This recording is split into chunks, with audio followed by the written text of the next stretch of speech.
What's good, everybody?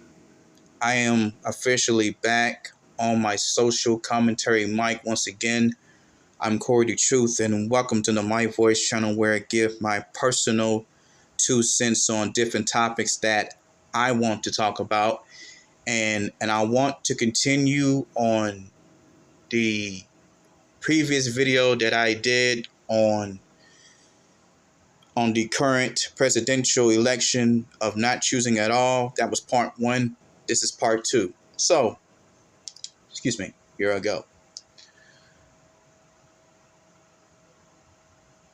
We, as Native Black Americans, who our ancestors laid the foundation of America, we should never have any political allegiance to the Democratic Party nor the Republican Party. Just because a certain candidate, black or white alike, even remotely, if they sound like they have a quote black agenda, we really have to look into that so-called black agenda and ask ourselves, does it really fit our agenda that we are trying to push? See, the very first time, and I should have said this on part one, but I'm going to say it in part two right now. For the very first time in our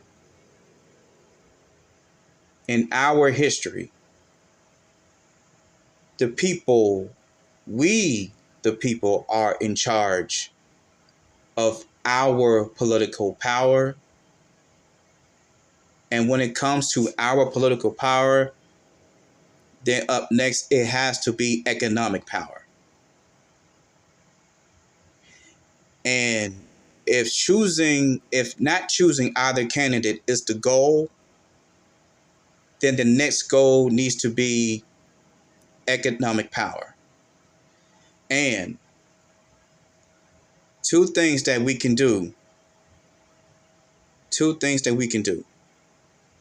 Number one, and this is just my suggestion. If you have any more suggestions, just post them down in the comment section. But here's my two suggestive ideas. Number one, spend less money on non-black owned businesses and spend more on black owned businesses. And not just any black owned businesses, but black owned businesses that are actually efficient in their business. We shouldn't have to pay any type of business that does janky business. We have to be respectful when it comes to our funds. That's number one. Number two, and before I sign off, number two, we have to form a very small group. Anywhere you live if you live in the United States, we have to form a small group of like-minded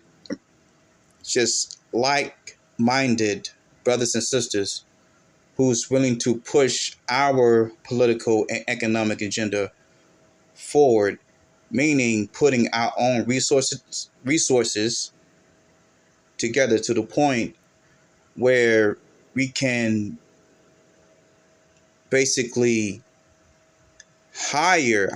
I would say, well, just for the sake, I would say hire a politician that has no political allegiance to either party, but have allegiance to our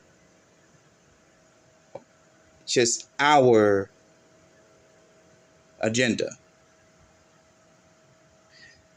That's basically my two ideas and my suggestions, because both parties are not working for us. So we have to do something for ourselves to gain, once again, political power, but most of all, economic power when it comes to reparations. And yes, it is in cash payments. And my another suggested number, when it comes to reparations, it should be $500 trillion, if not more. Yes, and the U.S. government needs to pay that in checks. So that's all for now. If you like this commentary, please give it a like and comment and subscribe to the MyVoice channel if you haven't. This is Corey the Truth signing off. Peace.